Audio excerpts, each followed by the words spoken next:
नमस्कार, स्वागत है आवाज़ अड्डा में। और आज एक विशेष प्रोग्राम हमने सोचा किया जाए। हम लोग 2023 की दहलीज पर हैं एकदम, और 2023 में बहुत कुछ होगा, उसके बारे में लोग तरह तरह की चर्चाएं, परिचर्चाएं, शोज़ वगैरह कर रहे हैं। इकोनॉमिक परिदृश्य क्या होगा, मार्केट का आउटलुक क्या होगा, टेक्नोलॉजी का आउटलुक क्या होगा, लेकिन पॉलिटिकल आउटलुक और इको पॉलिटिकल आउटलुक की चर्चाएं आमतौर पे लोग इस तरह से नहीं करते। तो हमने सोचा कि हमें ये करना चाहिए, क्योंकि भारत में अगर हम देखें ख़ास तौर पे, तो 2023 के साल में करीब 9 राज्यों के विधानसभा चुनाव है। उसके बाद साल ख़त्म होते ही हम लोग लोकसभा चुनाव की तरफ बढ़ने लगेंगे, और इस बीच कई सारी और चुनौतियां हैं जो आर्थिक फ्रंट में हैं। उनको भी राजनीति के तौर पर देखना चाहिए, क्योंकि राजनीति है, सब कुछ वही तय करते हैं। तो इसलिए हमने सोचा कि ये एक चर्चा बनती है और विद्वानों के साथ बनती है, जो बड़ी पारखी नज़र रखते हैं, जो इकॉनमी की पल पल चीज़ों को ट्रैक करते हैं, समझते हैं। तो उनके ज़रिए एक आपको मोटा मोटा अंदाज़ा लगे कि 2023 कैसा रहने वाला है पॉलिटिकली और इको पॉलिटिकली, यानी जिसमें राजनीतिक फैसले अर्थशास्त्र को भी तय करते हैं। क्योंकि वो बड़ी पुरानी कहावत है कि politics is father of all sciences, और वो चिरकालिक है, वो हमेशा सत्य साबित होती है। तो इसको मिला के हम लोग एक चर्चा करेंगे। इस पर हम लोग जो विषय जो हमने थोड़ी सी आपसे चर्चा की कि पॉलिटिक्स होगी, विधानसभा चुनाव होंगे, मुद्दा क्या बड़ा बन सकता है, किस तरीके से विपक्षी पार्टियां अपने आप को संगठित करेंगी या कर पाएंगी भी कि नहीं कर पाएंगी, ये सब तमाम विषय होंगे जिस पे हम बातचीत करेंगे। और डेफिनेटली उसमें आर्थिक पहलू भी ज़रूर आएगा। बातचीत करने के लिए हमारे साथ जो बेहद ख़ास विद्वानों का पैनल है, मैं आपसे उनका परिचय कराता हूँ। हमारे साथ बहुत ही वरिष्ठ पत्रकार प्रदीप सिंह जी हैं। बहुत करीब से मार्केट को समझते हैं, देखते हैं, और आज का अखबार नाम से एक डिजिटल प्लेटफॉर्म भी है सर का। इसके साथ ही CSDS के प्रोफेसर संजय कुमार जी हमारे साथ हैं। सेफोलॉजिस्ट भी हैं, सामाजिक चिंतक भी हैं, राजनीति पे तो खैर गहरी पकड़ है ही है। शिवकांत शर्मा जी हमारे साथ हैं, वह लंदन में रहते हैं, लेकिन भारत की हर एक खबर पे, हर एक घटना पे बड़ी पैनी नज़र रखते हैं, और BBC हिंदी को दशकों तक उन्होंने हेड किया है। तो उसका अनुभव का भी हम लोग लाभ उठाएंगे। और साथ ही वरिष्ठ पत्रकार हर्षवर्धन त्रिपाठी, ये भी एक डिजिटल प्लेटफॉर्म चलाते हैं और राजनीतिक चिंतक के तौर पे अपने आप को हमेशा तैयार रखते हैं। आप सबका बहुत बहुत स्वागत है इस खास परिचर्चा में। तो जैसा मैंने कहा कि ये एक बहस नहीं है, ये एक विचार चर्चा है, जहाँ पे हम लोग 2023 को समझने की कोशिश करेंगे पॉलिटिकल एंगल से, इको पॉलिटिकल एंगल से। तो प्रदीप सिंह जी, आपसे शुरुआत करते हैं। और जो 2023 में एक पॉलिटिकल लैंडस्केप बनने की स्थिति बन रही है, वो आप कैसे देखते हैं? मोटे तौर पे 2023 कैसा रहेगा पॉलिटिकली? पहले देखिए, 2023 को आर्थिक और राजनीतिक दोनों रूप से देखें, चुनौतियां बहुत हैं। और चुनौतियां ऐसा नहीं है कि किसी एक पार्टी के सामने या किसी एक देश के सामने है।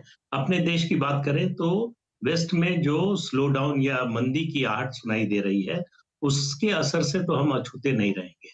तो 2023 का खास तौर से ये कहा जा रहा है कि जो फर्स्ट हाफ होगा वो ज्यादा ज्यादा कठिनाई और ज्यादा चुनौतीपूर्ण होगा। दूसरा, राजनीतिक दृष्टि से देखें तो ये तैयारी का साल है लोकसभा चुनाव का। उससे पहले 9 विधानसभाओं के, और हो सकता है कि 10 विधानसभा के चुनाव हो जाए, अगर जम्मू कश्मीर भी इसमें शामिल हो जाता है।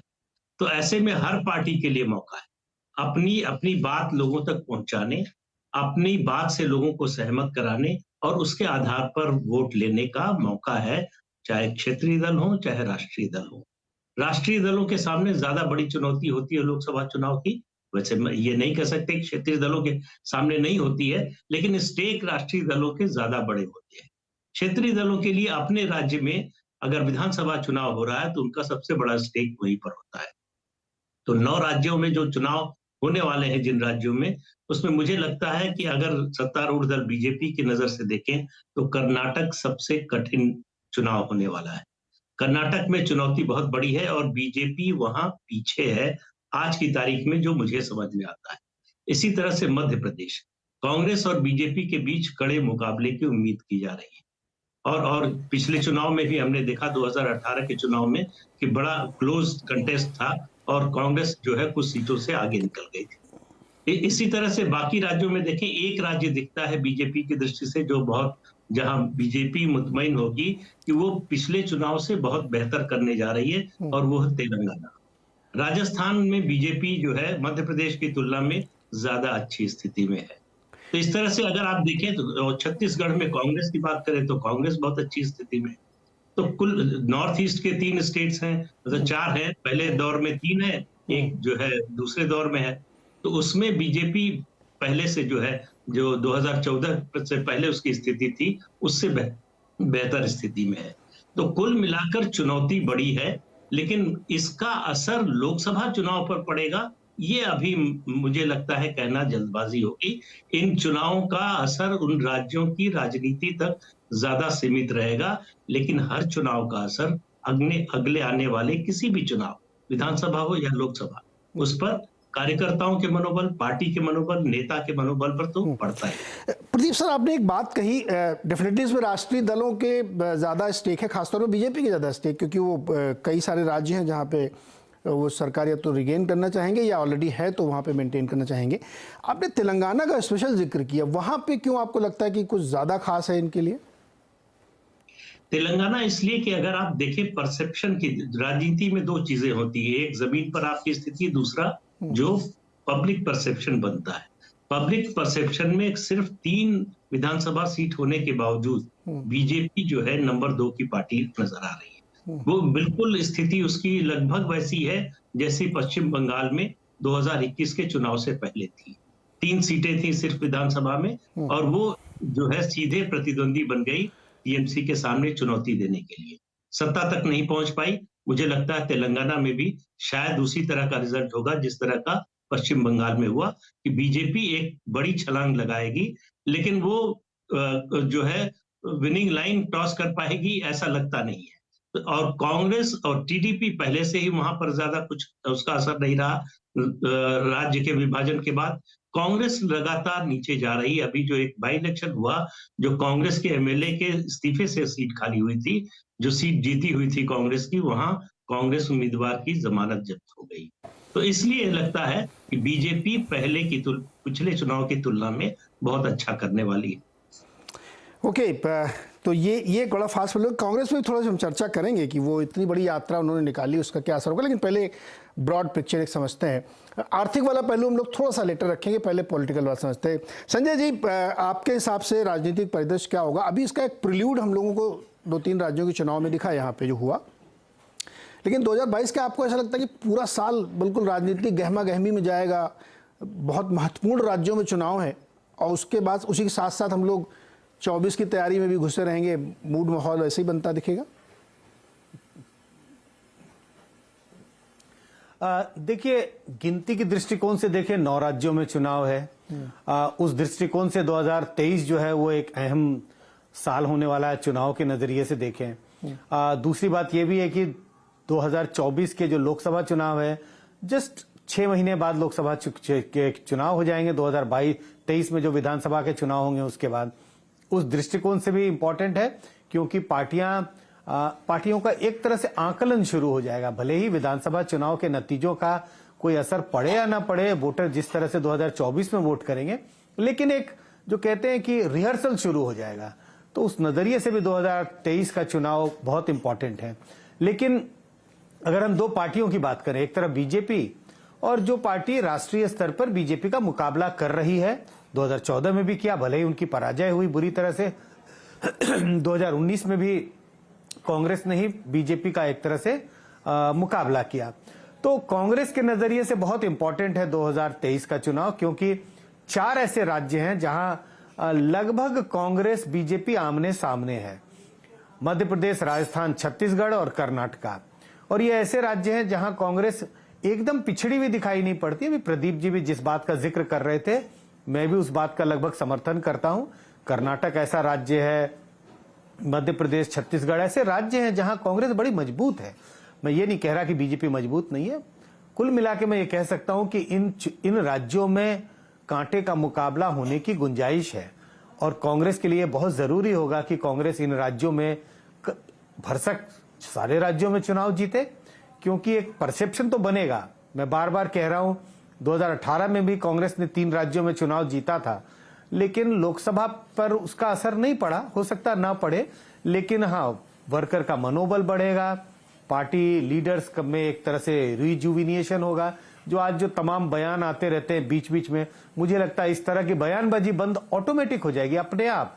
किसी को कहने की जरूरत नहीं पड़ेगी कि पार्टी की तैयारी नहीं है, पार्टी को वोट नहीं मिल रहे हैं, पार्टी डिक्लाइन पर है, ये सब चीजें हो रही हैं। लेकिन जैसे ही 2023 में कांग्रेस अगर 2-3 चुनाव जीत जाए तो उसका फर्क पड़ेगा। पार्टी के लीडर एकजुट होंगे, पार्टी के कार्यकर्ता एकजुट होंगे। जहां तक बीजेपी का सवाल है, बाइपोलर कंटेस्ट है, इन राज्यों में बीजेपी के स्टेक्स भी उतने ही हैं जितने कांग्रेस के हैं। लेकिन अगर बीजेपी 3-4 राज्यों में हार गई चुनाव, तो ये एक नैरेटिव, जिस नैरेटिव को बीजेपी पंक्चर कर देती है, हालांकि वो हकीकत है, बेरोजगारी का मुद्दा है, महंगाई का मुद्दा है, लेकिन जनता उन मुद्दों पर वोट नहीं कर रही है। जब वोट का समय आता है तो जनता अन्य मुद्दों पर वोट करती है। अगर बीजेपी 2-3 राज्यों में चुनाव हार जाती है तो ये मुद्दे तूल पकड़ने लगेंगे, ये जनता के जहन में आने लगेंगे। और अगर ऐसा हुआ तो बीजेपी के लिए 2024 का रास्ता उतना आसान नहीं होगा जितनी आसानी से उन्होंने 2019 के चुनाव को जीता और 2014 में जिस तरह से कांग्रेस को ध्वस्त किया। संजय जी, आपने एक शब्द यूज किया, रिहर्सल का साल रहेगा बहुत सारे राज्यों के लिहाज से और चुनाव के लिहाज से। रिहर्सल और एक बिग पिक्चर के तौर पे हम देखें, प्रिपेयर्ड दिख रही हैं क्या पार्टीज? मतलब बीजेपी 24 घंटे चुनाव के ही मोड में रहती है तो उनको छोड़ दें, तो बाकी लोगों के अंदर आपको दिखता है कि उतनी तैयारी के साथ वो लोग खड़े हैं? देखिए, रिहर्सल इसीलिए कह रहा हूं क्योंकि आपने बीजेपी का जिक्र किया। बीजेपी की तो तमाम खबरें आ रही हैं कि कैसे मिशन 350, हाँ, वही मगर वो तो हमेशा तैयार रहते हैं, पर उनका फोकस है, तो वो तो हाँ। तो लेकिन कांग्रेस के लिए रिहर्सल की जरूरत होगी, क्योंकि कांग्रेस तो बिल्कुल लगता है जैसे चुनाव लड़ने के मूड में नहीं, अभी ऐसा दिखाई नहीं पड़ता, कोई प्रिपेयर्डनेस नहीं है। तो कम से कम जब आप असेंबली के चुनाव लड़ेंगे, जैसे मैं कहता हूं कि अगर क्रिकेट टेस्ट मैच होने वाला है तो कहते हैं कि टेस्ट मैच के पहले लोग प्रैक्टिस करते हैं, नेट प्रैक्टिस पे जाते हैं। लेकिन नेट प्रैक्टिस पे जाने के लिए अगर पार्टियां तैयार नहीं हो, बीजेपी तो नेट प्रैक्टिस कर रही है, तो वैसी स्थिति में क्या होता है, अगर रणजी ट्रॉफी, दिलीप ट्रॉफी का मैच आ गया तो ऑटोमेटिक आपको नेट प्रैक्टिस करना पड़ता है। उस सेंस में मैं कह रहा हूं, ये विधानसभा के चुनाव होंगे तो आप नेट प्रैक्टिस नहीं भी चाह के आपको नेट प्रैक्टिस करना पड़ेगा। उस नजरिए से मैं कह रहा हूं ये रिहर्सल का समय होगा और पार्टियों को चुनाव चूंकि लड़ना है 2024 का, चाहे अनचाहे इस रिहर्सल में पार्टिसिपेट करना पड़ेगा, अपनी चुनावी तैयारी के रास्ते पर आगे बढ़ना पड़ेगा।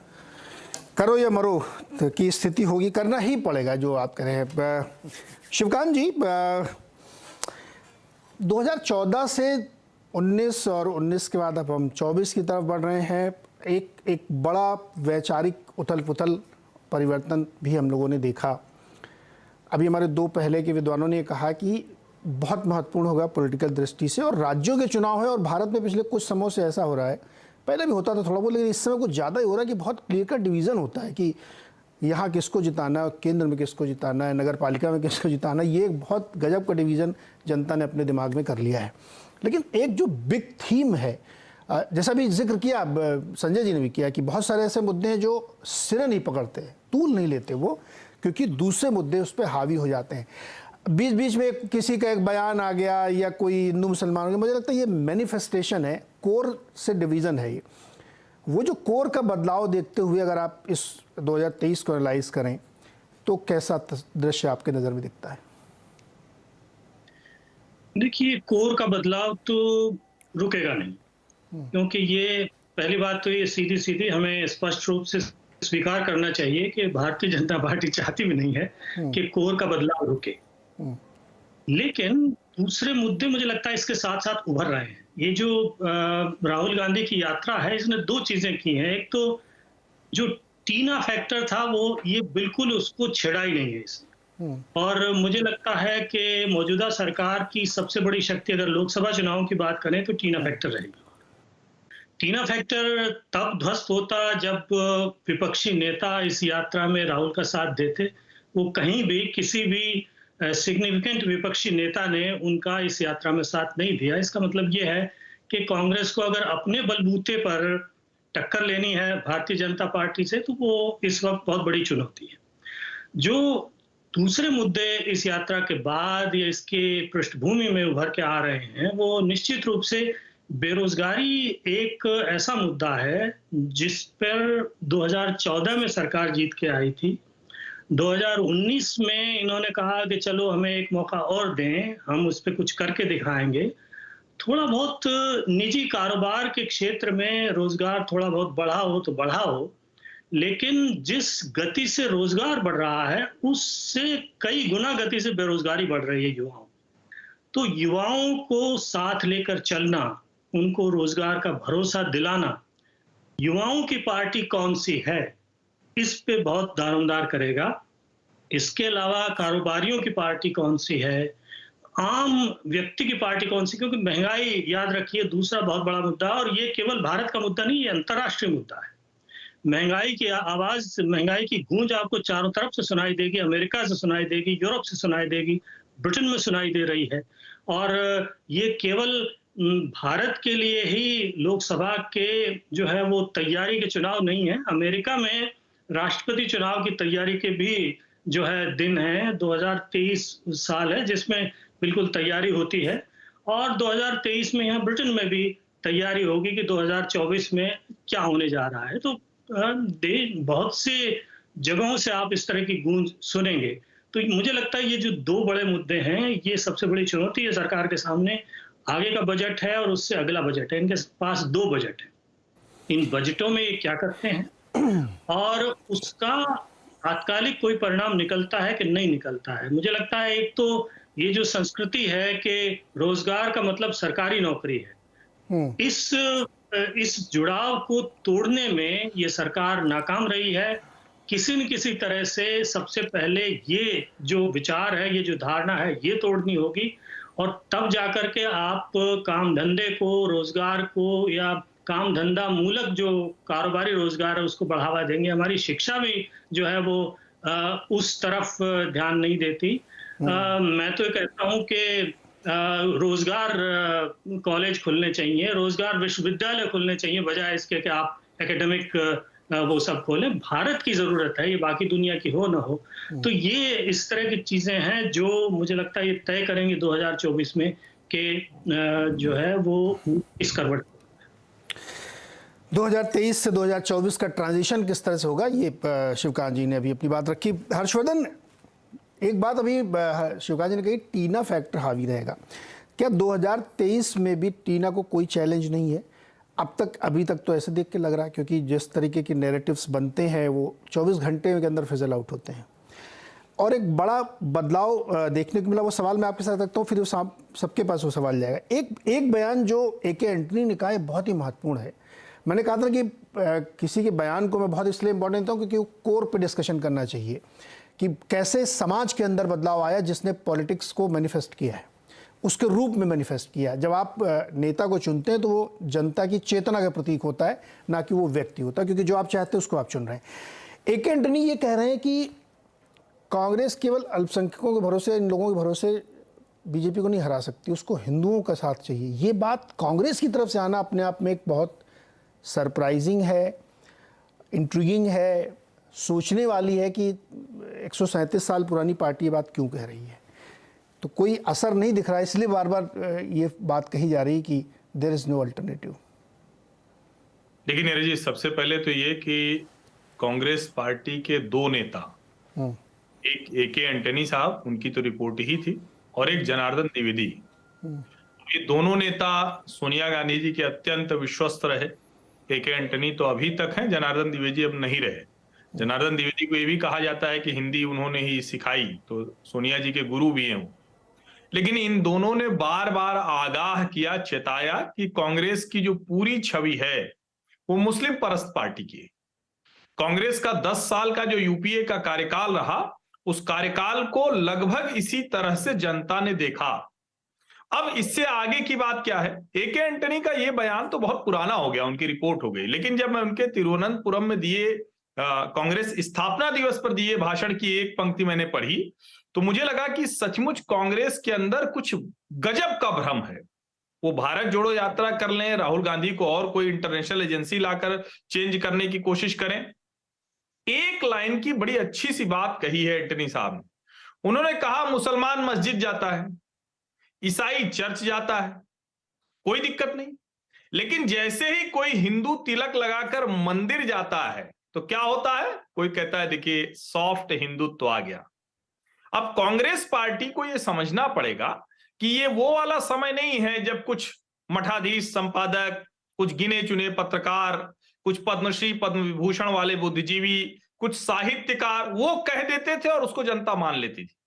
अब हम आप टीवी पर बहस कर रहे हैं, हो सकता है अभी कोई इसी आवाज अड्डा को देखते हुए लिखे कि हर्षवर्धन त्रिपाठी ये जो कह रहे थे इसमें ये गलत है। तो सच ये है कि जो सेकुलरिज्म वाला नैरेटिव था वो ध्वस्त हुआ और उसकी वजह से जो टीना फैक्टर आपने सवाल पूछा उसकी वजह से आया है, क्योंकि नरेंद्र मोदी और भारतीय जनता पार्टी के अलावा दूसरी सभी पार्टियां वो घूम फिरा कर वहीं चली जा रही। यहां तक कि एनडीए के ही सहयोगी रहे नीतीश कुमार भी वही वाला सेकुलरिज्म राग अलाप रहे हैं, उद्धव ठाकरे भी अब वही वाला सेकुलरिज्म राग अलाप रहे हैं। तो एक तरह से अगर आप ब्रॉडर पिक्चर में देखें तो पैन इंडिया इस वाले जो उसको जागा हुआ हिंदू कह लें या हिंदुत्व के साथ चेतना वाला कह लें या नई वाली जो भारतीय जनता पार्टी है, नया वाला जो भारत है उसको कह लें, जिस तरह से भी आप अलग अलग शब्दावली है, वो जानता है कि एक अकेली पार्टी ये है और इस वजह से वो टीना फैक्टर है। टीना फैक्टर इस वजह से नहीं है कि राहुल गांधी बड़े कमजोर नेता हैं, वो अमेठी हार के और वायनाड पहले ही भाग गए तो जनता ने हरा दिया। वो जो एक मन स्थिति है जिसको ए.के. एंटनी एक लाइन में कहते हैं, और मैं इसीलिए कहता हूं कि ये वाला फ्रॉड सेकुलरिज्म है। मैं अगर पत्रकार के तौर पर किसी न्यूज रूम में अगर टीका लगा के जाऊं और गलती से मैं मंगलवार को हनुमान चालीसा पढ़ता हूं तो मुझे पत्रकार मानने से ही मना कर दिया जाएगा। लेकिन अगर कोई मुस्लिम साथी पत्रकार है और वो बढ़िया 5 वक्त का नमाजी है और उसी न्यूज रूम के किसी कोने में नमाज पढ़ता है तो उसको कहा जाएगा कि भाई ठीक है, ये सेकुलर वैल्यूज है। मुझे लगता है ये सेकुलर क्रेडेंशियल्स और जो जबरदस्ती कम्युनल करने की कोशिश मेजॉरिटी की, ये एक ऐसी चीज है जिससे कांग्रेस उबर नहीं पा रही। दूसरी पार्टियां उसके पीछे पीछे लगी हुई हैं। एंटनी साहब समझा रहे हैं, उनकी रिपोर्ट कांग्रेस ने ठंडे बस्ते में डाल दी, उसको जाहिर नहीं करते हैं, उसको औपचारिक तौर पर कोई प्रेस कॉन्फ्रेंस नहीं। मुझे लगता है यहां आकर वो टीना फैक्टर हावी हो जाता है। वो 2023 में भी दिखेगा और 2024 में भी दिखेगा। इंटरेस्टिंग है प्रदीप जी, ये बात जो कही कि एक भ्रम की स्थिति है, जहाँ पे मैं इस डिबेट को लाना चाह रहा था कि स्कोर पे थोड़ी बातचीत होनी चाहिए कि अगर आप जैसे आप मंगलवार को अगर कोई बजरंगबली की फोटो ट्वीट कर दें तो हो सकता है लोग आपको सांप्रदायिक घोषित कर दें कि यार ये आदमी पता नहीं किस टाइप का है। आपके सहयोगी कलीग भी आपको हो सकता है उसी नज़र से देखने लगे। भाई ये तो मेरी अपनी व्यक्तिगत चीज़ है, मैं कर रहा हूँ, और ये बात मैं इसलिए कह रहा हूँ सर, ये बहुत इंपॉर्टेंट बात मैं सवाल के तौर पर रख रहा हूँ, इसका जवाब सभी से चाहिए मुझे। हम तो बिजनेस फ्रेटर्निटी में घूमते हैं, ऐसे लोगों के बीच में घूमते हैं जो लोग बहुत highly professional, highly skilled, highly focused हैं, जिनका दिन भर का काम यही फिनेंस से जुड़ा हुआ है। मैं उनके अंदर भी बदलाव देख रहा हूँ। उनके अंदर भी ये जो अभी हर्षवर्धन जिसका विश्लेषण करते हैं भ्रम की स्थिति, वो उस भ्रम से शायद निकल रहे हैं। उनको अब इस बारे में कोई कहने में गुरेज नहीं। ठीक है, अभी भी थोड़ा संकोच होगा कि वो पब्लिक प्लेटफॉर्म में क्यों ये बात करें जब उनका लेना देना नहीं, वो तो फाइनेंस के आदमी है।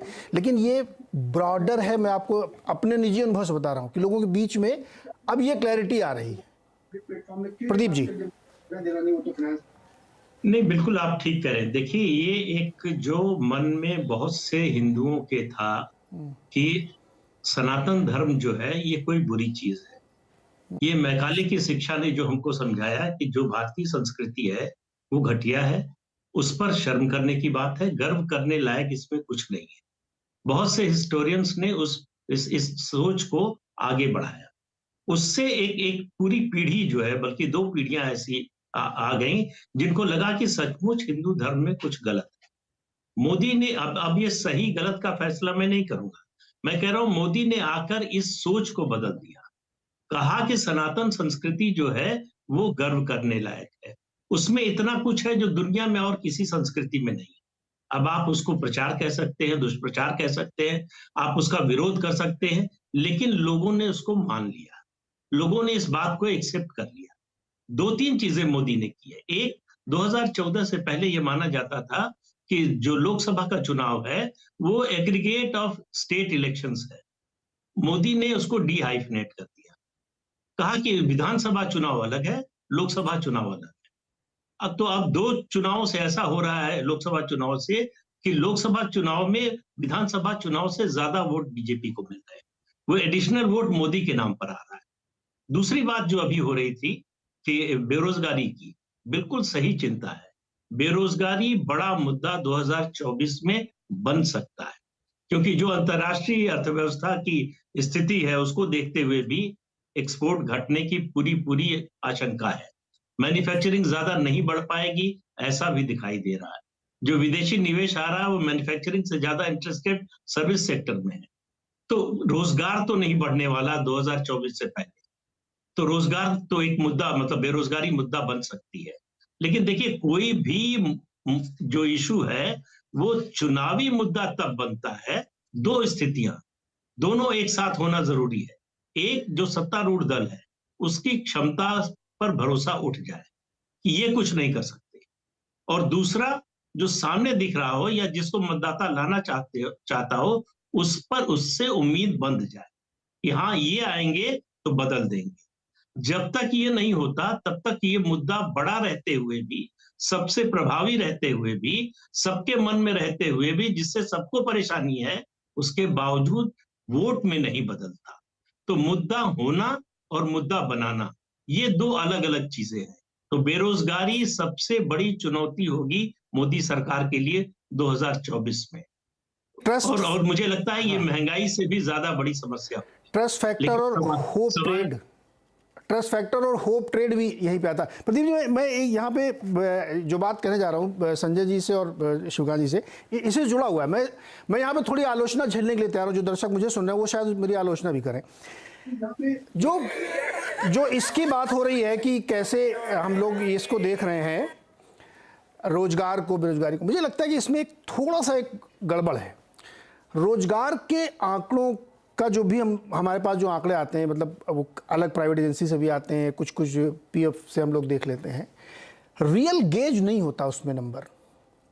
क्योंकि आप अपने आम जीवन में दाएं बाएं घूम के देखिए तो बहुत सारे लोग आपको ऐसे मिलेंगे जो किसी नंबर में उनका शामिल ही नहीं होते वो, लेकिन वो काम कर रहे हैं, कुछ वो नौकरी नहीं कर रहे हैं, वो काम कर रहे हैं, कुछ कमा रहे हैं। डेफिनेटली उनकी कमाई कम हुई है, कोरोना काल में तो और भी कम हुई है, लेकिन वो कुछ काम कर रहे हैं, कुछ कमा रहे हैं। उनकी कंप्लेंट ये नहीं है कि मेरे पास रोजगार नहीं है, उनकी कंप्लेंट ये है कि मेरी कमाई कम है। जो लोग सरकारी नौकरी कर रहे हैं वो भी दुखी हैं, क्योंकि उनका पास इतना पैसा नहीं कि वो एक बहुत अच्छी लाइफ जी सके। और ये एकदम सच है कि पिछले कुछ समय में एक के शेप रिकवरी हमने देखी है सिस्टम में, कि वो उसमें किसी पॉलिटिशियन की गलती नहीं, वो हमने ऐसा इकोनॉमिक सिस्टम बना रखा है कि वो के शेप रिकवरी आएगी।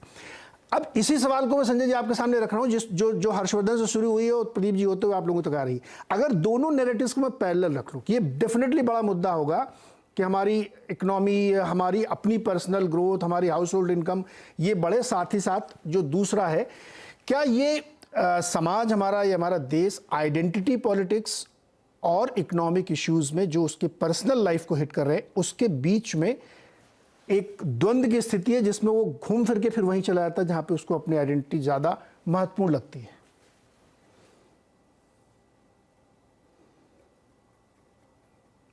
संजय जी अनम्यूट करिए सर। बार जिक्र हो रहा है कि क्या, हाँ बोलिए बोलिए। मेरे हैंड पे तो कुछ भी नहीं है। हाँ सर, अनम्यूट कर रहे हैं। करिए सर करिए। मुझे नहीं लगता कि 2024 के चुनाव में क्या मुद्दा होगा, क्या नहीं मुद्दा होगा, जिस पे हम अभी चर्चा कर रहे हैं। ये बात इस पर निर्भर करेगा कि बेरोजगारी या प्राइस राइज, ये मुद्दे कब बन सकते हैं, जिसका जिक्र मैंने पहले भी किया। विधानसभा के चुनाव के नतीजे ये तय करेंगे काफी हद तक, मैं ये नहीं कह रहा पूरी तरह से, विधानसभा के चुनाव के नतीजे ये तय करेंगे कि क्या 2024 के चुनाव में बेरोजगारी और प्राइस राइज मुद्दा बनेगा या नहीं बनेगा। ये बनने की स्थिति कब पैदा होगी? बनने की स्थिति तब पैदा होगी अगर बीजेपी कई राज्यों में चुनाव हार जाए। हारने की वजह कुछ और भी हो सकती है। अब जैसे हिमाचल में भी बीजेपी हारी है, उसमें प्राइस राइज और अनएम्प्लॉयमेंट का भी रोल है, लेकिन कई और मुद्दे भी रहे। अगर बीजेपी कई राज्यों में चुनाव हार जाती है तो विपक्षी पार्टियां और खासकर कांग्रेस इनको मुद्दा बनाने में सफल होगी। ये मुद्दा बनाए या ना बनाए, जनता के नजर में ये होने लगेगा कि भाई इन सब कारणों से ही, ये महंगाई बहुत है, परसेप्शन का मामला, इन कारणों से ये दोनों मुद्दे बन सकते हैं 2024 में। आपने जिस बात का जिक्र किया कि क्या कुल मिलाकर के आइडेंटिटी पॉलिटिक्स ही चलता रहेगा, पैरेलल चलते रहते हैं। ऐसा नहीं है कि कोई व्यक्ति अब ये सोच रहा है कि नहीं, मैं अपनी आइडेंटिटी के हिसाब से, चाहे वो धर्म की आइडेंटिटी हो, जाति की आइडेंटिटी हो, उसी के हिसाब से हमें वोट करना और मुद्दों को मुझे नहीं देखना है। अभी भी जो बीजेपी को 2019 के चुनाव या उसके बाद जो तमाम विधानसभा के चुनाव में इतना बढ़ चढ़ कर वोट मिला, बीजेपी ने कई राज्यों में बड़ी जीत हासिल की, चाहे वो यूपी का है, असम का चुनाव, ऐसे कई राज्य हैं जहां पर बीजेपी ने दोबारा विधानसभा के चुनाव जीते। इसमें भले ही लोग कहें कि भाई ये हिंदुत्व का वोट है, लेकिन ये हिंदुत्व का वोट मुझे नहीं दिखाई पड़ता। ये आइडेंटिटी का वोट नहीं है, ये नेशनलिज्म का वोट है। राष्ट्रीय मुद्दे हावी हुए, आइडेंटिटी का मुद्दा नहीं हावी हुआ। ऐसा नहीं है कि लोग धार्मिक आइडेंटिटी, रिलीजियस आइडेंटिटी ने कास्ट आइडेंटिटी को ट्रम्प कर दिया। इस वजह से बीजेपी ने यूपी में जो रीजनल पार्टी है उसको ध्वस्त कर दिया और आसाम में कांग्रेस को ध्वस्त किया और ऐसे कई जगहों पर जीत हासिल की। तो मेरा तो यही मानना है कि ये मुद्दे, जो बेरोजगारी जिसका बार बार जिक्र हो रहा है, ये मुद्दे तभी बनेंगे जब बीजेपी 2-3 चुनाव हार जाए। अगर बीजेपी चुनाव नहीं हारती और बीजेपी अच्छा प्रदर्शन करती है विधानसभा के चुनाव में, तो लाख कोशिश कर ले, कितना भी बेरोजगारी का मुद्दा हावी हो, बेरोजगारी एक तरह से बड़ी समस्या दिखे 2024 में, लेकिन चुनावी मुद्दा नहीं बन पाएगा, क्योंकि विपक्ष उसे बना नहीं पाएंगे और जनता को लगेगा कि चुनाव तो बीजेपी जीत रही है। इसी के लिए जनता के नजरिए में ये होगा कि यही पार्टी है जो देश का हित कर रही है। करेक्ट। शिवकांत जी, जिनको ये मुद्दा बनाना है, जिनके लिए ये होना चाहिए या जिनका काम होगा 23 में आगे, उनकी भी परिस्थिति पे एक नज़र हम लोग डाल लेते हैं। आप इस सवाल का जवाब दीजिए, उसको मैं जोड़ देता हूँ, जो कि ये वहीं से ड्राइव हो रहा है। अब आज परिस्थिति देखिए कि जो अपोजिशन है इस समय, अब आजकल अपोजिशन माना जाता है बीजेपी वर्सेस ऑल, सब बात करते हैं, हालांकि मिले हुए नहीं, सब अलग अलग हो जाते हैं। ताज़ा घटनाक्रम देखिए आपकी, यूपी में अखिलेश यादव कह रहे हैं मेरे को चिट्ठी नहीं मिली, वो कह रहे हैं हमने भेज दी। अभी यही तय नहीं हो पा रहा पिछले 72 घंटे से कि चिट्ठी मिली कि नहीं मिली, शामिल नहीं होंगे। मना किया जा रहा है, जो जयंत चौधरी हैं वो नहीं आने के लिए तैयार हैं। महाराष्ट्र से 3000 किलोमीटर होती हुई चली आई है, अपने अपने दलों के लोग छोटे छोटे रिप्रेजेंटेटिव्स को भेज देते हैं कि आप शामिल हो लो, खाना पूरी कर लो, बाकी कन्नी काट रहे हैं। तो क्या ये जो कांग्रेस पार्टी तैयार हो रही है, राहुल जी तैयार हो रहे हैं, ये इस नैरेटिव को खड़ा कर पाएंगे जिसका जिक्र आप भी कर रहे हैं कि ये बड़े मुद्दे हैं, लेकिन वो नैरेटिव हो रहे हैं क्या? फिर अपने अपने निजी स्वार्थों के लिए अपनी अपनी पार्टी को बड़ा करने के लिए एक मंच पे आने के लिए तैयार नहीं है। यहाँ पे मैं फिर इसलिए उसको बीच में ला देता हूँ कि जब आपका इशू ही नहीं, आपका एक थ्रेड नहीं है, तो उस थ्रेड के न होने की वजह से आप बहुत छोटे स्वार्थों के चक्कर में अलग हैं, जो कि हो ही नहीं पा रहा आपसे। शिवकांत जी, नहीं, यही तो एक तरह से, मतलब आप टीना फैक्टर को ही एक तरह से अलग तरह से परिभाषित कर रहे हैं और कुछ नहीं है। मूलतः ये विकल्प नहीं है मतदाता के सामने। अगर वो जोड़े, जैसे अब बात चल रही थी कि आर्थिक हित जो हैं वो अगर वोट के साथ या विकल्प के साथ या राजनीति के साथ जुड़े, तो वो तो तब जुड़ते हैं जब कोई विकल्प दिखाई दे। अगर मैं बेरोजगार हूं, अगर मैं, मतलब मुझे लगता है मेरे पास पूरी कुशलता है और मुझे काम मिलना चाहिए और जैसा काम मुझे मिलना चाहिए वैसा नहीं मिल रहा है, तो यदि मेरे सामने विकल्प है तो मैं एक को छोड़ के दूसरे को चुनूंगा। अगर नहीं है तो फिर मैं असमंजस की स्थिति में होऊंगा। लेकिन असमंजस की स्थिति में, जैसे प्रदीप जी ने कहा कि ऐसा नहीं होता है, लेकिन हताशा में भी कई बार लोग अंधेरे में जब इतने नाराज हो जाते हैं कि अब तो बस और नहीं चलेगा, तो आंख मूंद के वोट कर देते हैं। जैसे पंजाब में हुआ, जैसे इमरजेंसी के बाद जो है राष्ट्रीय स्तर पे हुआ, ऐसा भारत में कई जगह कई बार हो चुका है, जब लोगों ने ये सोच के वोट नहीं दिया कि जिस विकल्प के लिए मैं वोट कर रहा हूं उस विकल्प से मुझे उम्मीद है और वो विकल्प मुझे जो मैं चाहता हूं वो देगा, इसके बावजूद उन्होंने विकल्प चुना। तो ऐसा भी हो सकता है, लेकिन क्या वो स्थिति आई है? क्या बेरोजगारी को लेकर के जो वादे किए गए थे उससे लोग इतने हताश हो गए हैं, या महंगाई की जो मार है उससे इस वक्त लोग इतने हताश हो गए हैं जिसकी गूंज की विदेशों से भी लोगों को सुनाई देगी? ये जो है तय कर पाना बड़ा मुश्किल है कि वोट देते समय आपकी मानसिकता इस हद तक हताशा के दौर में है या नहीं है। ये बहुत कुछ इस पर निर्भर करेगा कि विपक्षी पार्टियां, चाहे वो 1 हो चाहे वो 10 हो, वो मिलकर के क्या लोगों के सामने अपना एजेंडा, अपना स्वप्न रखती हैं और लोग उसको उस पर विश्वास करते हैं नहीं करते हैं, और जो सत्तारूढ़ पार्टी है वो क्या रखती है और लोग उस पर विश्वास करते हैं या नहीं करते हैं। इसमें बाहर से 2-3 चीजें जो हैं वो दबाव डाल सकती हैं। एक तो राष्ट्रीय सुरक्षा का प्रश्न, जिस पे अभी तक हमने बात नहीं की।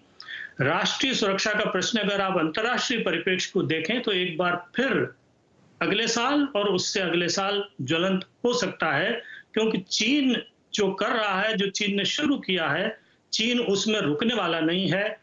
चीन की नीयत जो है, चीन के तेवर और ज्यादा कड़े होते जाएंगे, और चीन का इतिहास ये बताता है कि चीन ने भारत को सीधे तौर पे कभी देखा नहीं।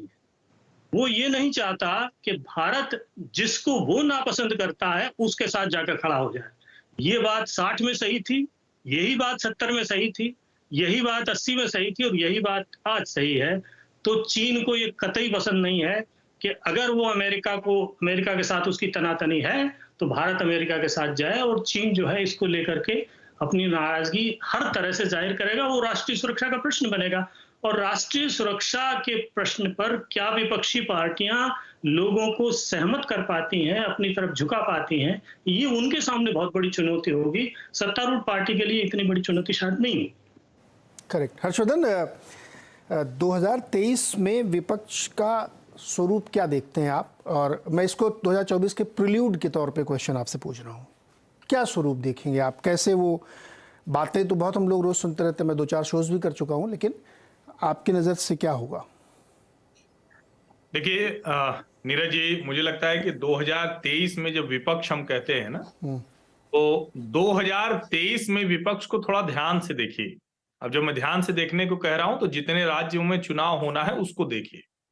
उन राज्यों में पूर्वोत्तर का राज्य छोड़ दें और एक कर्नाटक, जहां जेडीएस भी एक प्लेयर है, तो लगभग सभी राज्यों में कांग्रेस बनाम भाजपा, भाजपा बनाम कांग्रेस है। इसके अलावा कुछ खेल नहीं है। इसका आप 2 तरह से परिभाषित कर सकते हैं। एक तो ये कि कांग्रेस को कोई चिंता नहीं, एक क्षेत्रीय दल उसका वोट खाएंगे। लेकिन इसका दूसरा पहलू भी है। इसका दूसरा पहलू यह होगा कि कांग्रेस विपक्षी दलों से तालमेल का कोई प्रयास करती हुई नहीं दिखना चाहेगी किसी भी कीमत पर, और उसका खामियाजा जो दूसरे विपक्षी दल हैं वो नेशनल पॉलिटिक्स में कांग्रेस के खिलाफ माहौल बनाने के लिए करेंगे। और यहां पर चूंकि आमने सामने की लड़ाई है, तो भारतीय जनता पार्टी को एक सीधा लाभ यह है कि उसको पता है कि यहां कोई और कांग्रेस का वोट खाने के लिए, जिसको हम कहते हैं कि सेकुलर वाला वोट, उसको कोई खाने वाला नहीं, कोई काटने वाला नहीं है। अब इसी में एक थोड़ा सा ट्विस्ट फैक्टर है जो 2023 में मैं देखना चाहूंगा, या कहें कि सबकी नजर होगी, सबके मन में यह आ रहा होगा कि क्या आम आदमी पार्टी कुछ ऐसे राज्यों में, जैसे राजस्थान है, राजस्थान में पिछली बार भी आम आदमी पार्टी गई थी लेकिन वहां कुछ कर नहीं पाई, बड़े मामूली, जैसे यूपी में सभी सीटों पर जमानत जब्त हो गई, वैसे ही हुआ। क्या राजस्थान में? मध्य प्रदेश में बड़ी कोशिश की थी, क्या मध्य प्रदेश में? कर्नाटक में एक रिटायर्ड आईपीएस ऑफिसर को अपने साथ लेकर आए हैं, वो कुछ लोगों को और जोड़े, क्या वहां? तो क्या उन राज्यों में जहां कांग्रेस भाजपा के अलावा कोई बड़ा प्लेयर है नहीं या रीजनल फोर्सेज नहीं है, वहां क्या आम आदमी पार्टी कूदेगी? तो मुझे तो 2023 में मोटा मोटा भाजपा बनाम कांग्रेस लग रहा है। उसमें जो एक्स फैक्टर हो सकता है या ट्विस्ट हो सकता है वो आम आदमी पार्टी कर सकती है। ओके, एक छोटा सा मुझे ब्रेक लेना है, लेकिन ब्रेक के बाद मैं एक सवाल आप लोगों से और जानना चाहता हूं। जैसे जो अभी बात हर्षवर्धन आप कह रहे हैं ना, तो इससे ये मुझे समझ में आ रहा है कि आधा आधा बट गया है। 50% एक पार्टी लेके बैठी हुई है मोटे तौर पे, और बाकी 50 के लिए आपस में घमासान चल रहा है।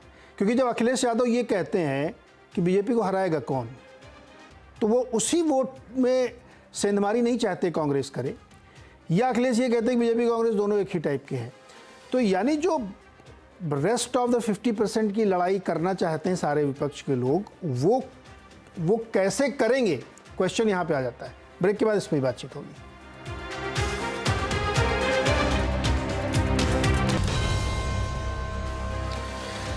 स्वागत है एक बार फिर से आवाज़ अड्डा में, और आज हम लोग 2023 की राजनीतिक कुंडली पढ़ने की कोशिश कर रहे हैं। बिल्कुल अलग तरीके से देखना चाहते हैं कि पॉलिटिकल आउटलुक 2023 का क्या बनता हुआ दिख रहा है। तो अभी काफ़ी विषयों पे बातचीत हुई, एक विषय और रखता हूँ और उसी के साथ जोड़ देता हूँ सवाल। प्रदीप जी, आपसे शुरू करता हूँ। इसमें थोड़ा संक्षेप में रखिएगा क्योंकि अब हम लोगों के पास समय कम है, लेकिन मैं एक अभी बजट वाला एक इशू भी लाना चाहता हूँ। जो भी बात हर्षवर्धन कहते, मैंने कहा कि जब विपक्ष की लड़ाई की समस्या आती है, जो लोग एकजुट होकर करना चाहते हैं, तो फिर वो आपस की लड़ाई है कि कौन किसका वोट शेयर खा लेगा। मुसलमानों को वोट शेयर कांग्रेस को भी चाहिए, सपा को भी चाहिए, इसलिए समझौता ही नहीं हो पा रहा है। वो उनकी यात्रा तक में शामिल होने के लिए तैयार नहीं है। इसके पीछे इसमें एक चीज़ जो हम लोग शायद मिस करते हैं, उसको मैं जोड़ देता हूँ उसमें, कि एक फेस भी है बीजेपी के पास या सत्ताधारी दल के पास। मोदी जी हैं, उनके सामने कोई फेस बनने के लिए भी तैयार नहीं है। 4-5 दावेदार भी खड़े हैं और उसी एक छोटे से वोट शेयर में सबको हिस्सा चाहिए, बढ़ा के चाहिए। प्रदीप जी। नहीं, मुझे जो समझ में आता है वो ये कि कोई ऐसा नेता नहीं दिख रहा है या पार्टी जिसके पास एक्स्ट्रा पॉलिटिकल कैपिटल हो। सभी राजनीतिक दल, जो क्षेत्रीय दल है खासतौर से, वो राष्ट्रीय दल से अगर वो गठबंधन करना चाहता है, समझौता करना चाहता है, तो पूछते हैं कि हमारे घर आएंगे तो क्या लाएंगे, आपके घर आएंगे तो क्या लेकर आए, क्या देकर जाएंगे हमको। तो ये जो है कि किसी के पास एक्स्ट्रा वोट है क्या ममता बनर्जी एमके स्टालिन को वोट दिलवा सकती हैं? क्या एमके स्टालिन तेजस्वी यादव को वोट दिला सकते हैं? मामला यहाँ है। देखिए, विपक्षी एकता जब भी कामयाब हुई है, 77 और 89 की बात करें, तो मल्टी स्टेट पार्टी जब तक साथ में नहीं होगी, उस समय जनता दल और बीजेपी थी, तो एक या एक से अधिक ऐसी पार्टियां जिनका कई प्रदेशों में प्रभाव हो, कम ज्यादा हो सकता है, ऐसी पार्टी जो है कांग्रेस के अलावा पूरे विपक्ष में कोई है नहीं। आम आदमी पार्टी बनने की कोशिश कर रही है, लेकिन वो विपक्षी एकता से दूर है। वो उस भीड़ में शामिल नहीं करना चाहते अपने आप को। तो कुल मिलाकर विपक्षी एकता हो पाएगी, मुझे ऐसा नहीं लगता। अगर जो भी एकता होनी है वो पोस्ट पोल होगी। चुनाव के बाद गठबंधन बन सकते हैं, सरकार बनाने के लिए साथ आ सकते हैं, लेकिन चुनाव लड़ने के लिए इसलिए साथ नहीं आएंगे। जो आपने अभी जिक्र किया अखिलेश यादव के सवाल का, अखिलेश यादव का कहना है कि भाई कांग्रेस का हम साथ उत्तर प्रदेश में देंगे तो कांग्रेस हमको क्या देगी, और हमारा ही लेकर जाएगी, तो हम क्यों जो है पालकी ढोए राहुल गांधी की उत्तर प्रदेश में। ये सवाल सभी विपक्षी दलों के, खासतौर से क्षेत्रीय नेताओं के, जो क्षेत्रीय दल हैं, उनके मन में होता है। इसलिए समस्या होती है कि कोई अपना वोट एडिशनल लेकर नहीं आता है, तो फिर जो है एकता की बात अटक जाती है, फिर नेतृत्व की बात होने लगती है, फिर दूसरी तमाम बातें आ जाती हैं। लेकिन कुल मिलाकर स्थिति ये है कि अगर अपने अपने राज्यों में मजबूती से लड़े तो पोस्ट पोल अलायंस की संभावना ज्यादा और बेहतर होगी। चुनाव से पहले का इस तरह का कोई गठबंधन कोशिश करे और फेल हो जाए, उसका असर ज्यादा खराब होगा। जी प्रदीप जी, इस सवाल को मैं थोड़ा ट्विस्ट करके रखता हूँ। माफी चाहूंगा, मैं थोड़ा सा आपसे असहमत हूँ। मैं इस सवाल को रखता हूँ, सहमत नहीं हूँ, पर एक सवाल घुमा के रखता हूँ मैं। जब समाजवादी पार्टी या ममता बनर्जी या कोई दल ये चाहता है कि भाई तुम मेरे लिए क्या लेके आ रहे हो, यूपी में कांग्रेस पर 2-3% शायद वोट होगा और प्रैक्टिकली देखा तो 1 सीट है शायद उनके पास, 2 है लेकिन उसमें एक अपने, हालांकि दोनों अपने दम पे जीतते हैं, 0 सीट मान के चलिए आप विधानसभा में। मैं ये जानना चाहता हूं कि अगर अखिलेश जी चाहते हैं कि कांग्रेस उनका वहां सपोर्ट करे, अखिलेश जी 100 वोट दिला सकते हैं छत्तीसगढ़ में क्या कांग्रेस को? 100 वोट वो दिल्ली में दिला सकते हैं क्या कांग्रेस को? आप उससे तो ये उम्मीद करते हैं कि वो मुझे पूरी तरीके से जिता दे, आप उनको क्या दे सकते हैं? ममता बनर्जी उत्तर प्रदेश में क्या 10 वोट दिला सकती समाजवादी पार्टी को भी?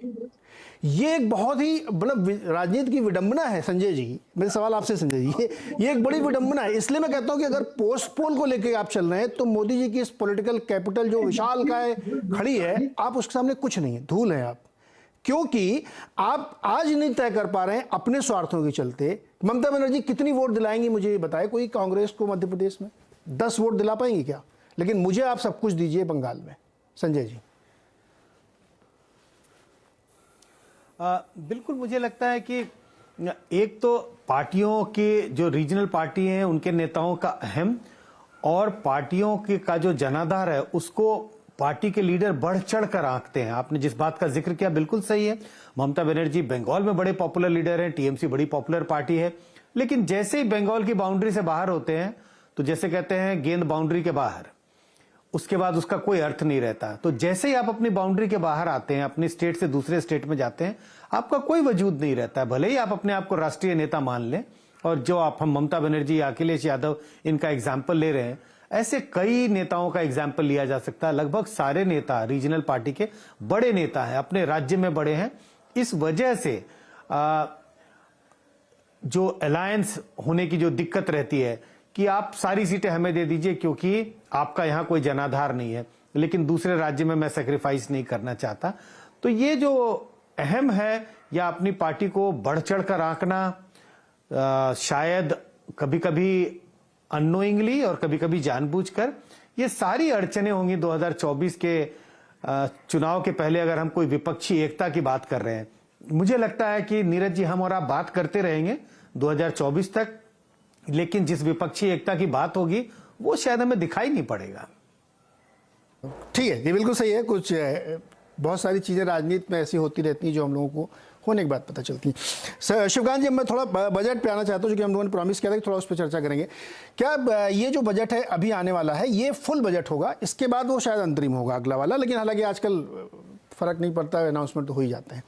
लेकिन इस बजट में क्या आपको लगता है कुछ ऐसी जनमुखी योजनाएं, कुछ पॉपुलिस्ट मेजर्स लिए जा सकते हैं जो 24 को ध्यान में रख के? भाई, सबसे बड़ी मुझे लगता है इस वक्त चुनौती सरकार के सामने है, वो असंगठित क्षेत्र और कारोबारी क्षेत्र। इन दोनों, अभी आप कुछ देर पहले बात कर रहे थे कि जिनके पास रोजगार है या जिनके पास आमदनी का स्रोत है, उनको लगता है कि उन्हें पर्याप्त, जितना उनको चाहिए उतनी आमदनी उनकी नहीं हो रही, या जो काम वो कर रहे हैं उससे जितना आय उनको होनी चाहिए उतनी नहीं हो रही है। वो किस लिए? और वो बगल में देखते हैं कि जो संगठित क्षेत्र के लोग हैं, जैसे अच्छा एक उदाहरण किसान है। एक तो किसान संगठित क्षेत्र है और एक खेतीहर किसान है। संगठित क्षेत्र का किसान हर 6 महीने बाद आकर के हड़ताल करता है और अपने दाम बढ़वा करके और मौज मस्ती से चला जाता है। लेकिन असल में उसके खेत में काम करने वाला जो खेतीहर है, जो असंगठित है, वो किसान, उसका जो दिन भर की दिहाड़ी है वो 350 रुपए चली आ रही है, पता नहीं कितने साल से चली आ रही है। 350 रुपए 1 घंटे से कम के समय में यहाँ आपको पश्चिम में मिल जाते हैं खेतीहर मजदूर को। तो उसका भी कोई सुनेगा कि नहीं सुनेगा? इसी तरह से असंगठित क्षेत्र में काम करने वाले लोग हैं जो 8,000 रुपए, 10,000 रुपए की जो है सैलरी पे काम करते हैं। अब कुछ ठेकेदारी के ऐसे धंधे शुरू हो गए हैं। धीरे धीरे सरकार चाह रही है कि निजीकरण हो, तो निजीकरण जब हो रहा है तो उस निजीकरण को पूरी तरह से नहीं किया। जैसे रेलवे में अभी खबर थी कि रेलवे में कुछ चीजें जो हैं वो निजी कर दी गई, तो उनके जो ठेकेदार हैं वो अपने जो कामगार हैं उनको 16,000 रुपए लिखवाते हैं, 8,000 रुपए देते हैं, 10,000 रुपए देते हैं। तो उनके लिए क्या इस बजट में कोई प्रावधान होगा? क्योंकि वो, इन लोगों की संख्या थोड़ी नहीं है, हम बात कर रहे हैं कम से कम 15 से 20 करोड़ लोगों की। तो इतने लोगों की लगातार हर सरकार अवहेलना करती आ रही है। क्या इस बजट में इन लोगों के लिए कुछ होगा? कारोबार के लिए क्या कुछ होगा? और दूसरी बात तो ये है कि अब अगर आपको भारत में कुछ बनाना है तो जितना आपने किया है उससे ज्यादा कुछ करना होगा। केवल मतलब बातों नहीं, जितना पुरानी सरकारें या कांग्रेस की सरकारें कर रही थी उदारीकरण के मामले में और कानून आसान करने के मामले में, थोड़ा बहुत आपने काम किया, लेकिन बहुत ज्यादा इस पर काम करने की जरूरत है। एक तो ये कि आत्मनिर्भर भारत आप बात तो करते हैं, लेकिन आत्मनिर्भर बनाने के लिए जो कारोबारी एक वातावरण तैयार होना है, उसके लिए आपने क्या कुछ किया है और कितना करेंगे? बहुत कुछ करने की जरूरत है। और असंगठित क्षेत्र के लिए आप क्या कर सकते हैं और क्या करेंगे? हर्षवर्धन, संगठित क्षेत्र की चर्चा सामने आ रही है और ये बिल्कुल सही है कि वो बहुत बड़ा है, और एसएमई सेक्टर खास तौर पे जहाँ पे बहुत बड़ी संख्या में लोगों को रोजगार मिलता है। एक ताज़ा रिपोर्ट आई थी, उसमें बताया भी गया था कि वहाँ पे बहुत ज़्यादा क्रेडिट ग्रोथ है और बहुत संभावनाएं बहुत ज़्यादा वहाँ पे, क्योंकि वहाँ पे लगभग 32 लाख करोड़ की गुंजाइश अभी और बन रही है, और छोटे छोटे जो कारोबारी व्यापारी हैं उनको उसकी ज़रूरत है। खैर वो बहुत डिटेलिंग में नहीं जाते हैं, हम लोग बिग पिक्चर बात करते हैं। आपको लगता है कि इस बजट में सरकार कुछ ऐसे अनाउंसमेंट कर सकती, कुछ ऐसे प्रावधान कर सकती है जिससे मिडिल क्लास को, लोअर क्लास को, लोगों को, आम लोगों को जो अपने टैक्स से बहुत सारे खर्चे चला रहे हैं उनको राहत मिले? या फिर मोदी जी कड़े फैसले भी ले लेते हो, जनता उनको मान भी लेती है। देखिए ये भी इसी 14 से अब तक हमने देखा है, इतने टफ फैसलों के भी साथ सरकार के साथ लोग खड़े रहते हैं। तो ये उनका पॉलिटिकल कैपिटल है, उसको कोई चैलेंज नहीं कर सकता अभी भी। देखिए नीरज जी, सबसे पहले तो मैं ये कहूंगा कि बजट में कोई बहुत बड़ी ऐसी घोषणा होने वाली है, ये मैं नहीं मानता हूँ।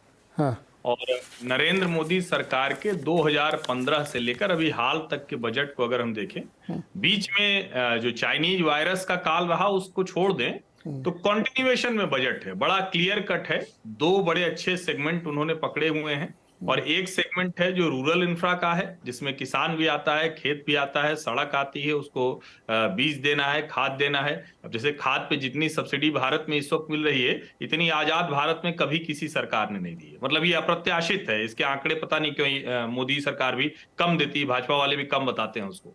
दूसरा एक सेगमेंट है जिसको हम बहुत क्लियर कट देखते हैं और बोलते हैं कि भाई पुअर सेक्शन, मार्जिनल सेक्शन, और जिसके लिए वो कंटिन्यूएशन में काम करते आ रहे हैं। जैसे इस बजट में भी वो बताएंगे वो क्या करते हैं। ये पहली बार ये सरकार है कि वो बजट शुरू करने से पहले बताती है कि हमने क्या क्या किया। तो वो बताएंगे कि हमने इतना घर दे दिया, हमने इतने लोगों को शौचालय दे दिया, इतने लोगों के घर में बिजली पहुंचा दी। और अब उसमें नई चीज क्या जुड़ी है, जो प्रधानमंत्री किसान सम्मान निधि। अभी देखिए 2023 तक जो राशन देने वाली बात है वो फिर से पूरा कर दिया है, और मैं तो उसको बहुत उपयोगी नहीं मानता हूं लोगों के लिहाज से, लेकिन वो पॉलिटिकल लिहाज से उपयोगी है, क्योंकि उसमें भले ही बहुत से लोग ऐसे जिनको राशन की जरूरत नहीं, वो दुकान पे जाके बेच ले रहे हैं, सस्ता लेके महंगा बेच ले रहे हैं, लेकिन वो कॉन्स्टिट्यूंसी बन गई, पॉलिटिकल कॉन्स्टिट्यूंसी बन गई। तो मुझे लगता है कि उसका कोई बहुत बड़ा हम देखेंगे ऐसा मुझे नहीं दिखता है। लेकिन एक बड़ी चीज है जो आपने कही कि मिडिल क्लास के लिए क्या करेंगे। अब इनकम टैक्स वाला तो देखिए वो छोड़ चुके हैं, उनका एक कहना है भैया इस दौर में इनकम टैक्स आप दे रहे हैं तो आपके लिए हम ईमानदारी वाला सर्टिफिकेट जारी कराएंगे, हम बोलेंगे आपको भाषण में, बाकी इसके अलावा उम्मीद आप मत रखिए। लेकिन कमाल की बात यह है, जिस सिनेरियो को लेकर सबसे ज्यादा चिंतित हम लोग हैं कि भाई मंदी यूरोप में आई तो नया बाजार खोजो, अमेरिका में आई तो नया बाजार खोजो। हालांकि अमेरिका बहुत अच्छा रिकवर कर रहा है, हम लोग दुनिया भर की मंदी की चर्चा करते हैं, लेकिन अमेरिका ने अप्रत्याशित तौर पर रिकवरी की है। वहां एम्प्लॉयमेंट डेटा बेहतर हुआ है, वहां दूसरे कारोबारी डेटा है वो बेहतर है।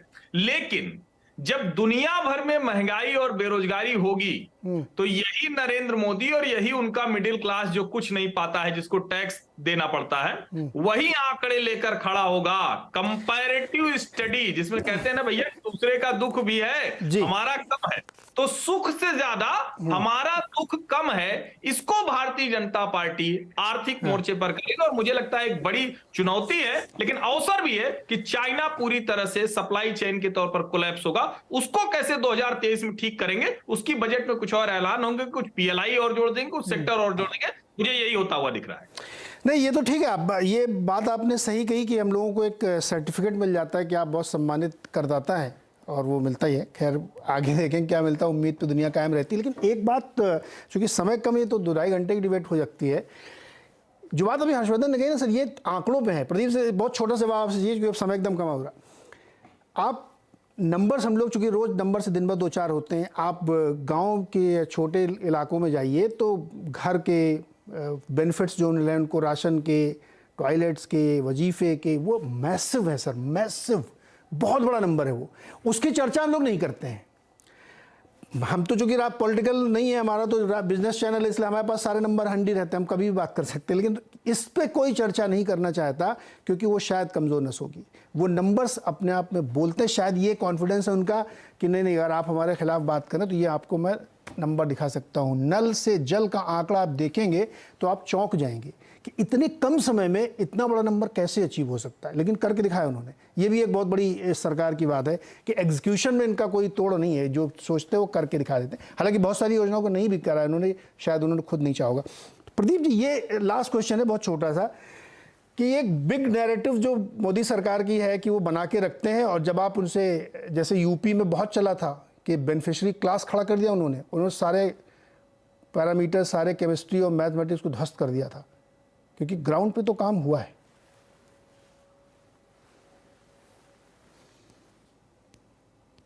ठीक कह रहे हैं आप। देखिए जो बजट, मुझे लगता है अगर आप पिछले बजट को भी देखें, पिछले चुनाव से पहले का, तो कहने को वोट ऑन अकाउंट था, वो एक तरह से फुल फ्लेज बजट था। जो 2019 में आया, और उसी में ज्यादातर घोषणा मिडिल क्लास के लिए जो 2 हाउसेस का किया, और दो जो है इनकम टैक्स की 2 योजनाएं कर दी, उसके अलावा सीनियर सिटीजन्स को जो छूट दी, और उससे पहले किसान सम्मान निधि। तो मुझे लगता है इस बजट की बजाय, देखिए इस सरकार ने बड़ी चतुराई से जो है बजट की तारीख बदल दी है। उससे हुआ क्या है, 1 फरवरी को बजट आने से आप चुनाव आयोग की जो आचार संहिता का दायरा है उससे बच जाते हैं। उससे पहले आप जो है जो घोषणाएं कर रहे हैं वो आपको चुनावी लाभ देती है। और नरेंद्र मोदी की 2014 की संसद की पहली स्पीच अगर आप याद करें तो उन्होंने कहा था कि हम 4.5 साल काम करेंगे और 6 साल राजनीति करेंगे। तो वो आखिरी बजट में ही जो उनको करना होगा करेंगे। दूसरा ये जो योजनाएं हैं उनकी, वो चाहे अभी हर्षवर्धन जी जिक्र कर रहे थे ये राशन का कि लोग मुफ्त में लेकर महंगे में बेच रहे हैं, सही बात है, लेकिन आप इस बात को समझिए कि वो बेचकर अपने दूसरे खर्चे चला रहे हैं। उसकी वजह से महंगाई की जो धार है वो कुंद हो रही है। उतना असर महंगाई का नहीं हो रहा है जितना होना चाहिए। मिडिल क्लास के सामने बीजेपी को छोड़कर जाने का कोई रास्ता दिखता नहीं है। वो जो संजय जी ने शुरू में बात कही कि ये वोट नेशनलिज्म का है, तो मिडिल क्लास नेशनलिज्म से उसने शादी करनी है, तो उससे बंधा हुआ है नेशनलिज्म से। जी बिल्कुल सर, समय एकदम समाप्त हो रहा है। नेशनलिज्म से बंधा हुआ है और 2023 में बहुत सारी ऐसी चीज़ें हम लोगों के सामने आएंगी जिस पर हम आगे भी चर्चा करेंगे। आज तो हमने चूंकि एक मोटे तौर पे समझने की कोशिश की 2023 पॉलिटिकली कैसा रहेगा। मेरे ख्याल में शायद ऐसा शो कोई नहीं करता होगा कि आउटलुक 23 पॉलिटिक्स में हम लोग करें। बहुत बहुत शुक्रिया सर आप लोगों को जुड़ने के लिए, और नए साल की आप सबको बहुत बहुत शुभकामनाएं। नए साल में हम लोग फिर और ऐसे ही मुद्दों पे चर्चा करेंगे।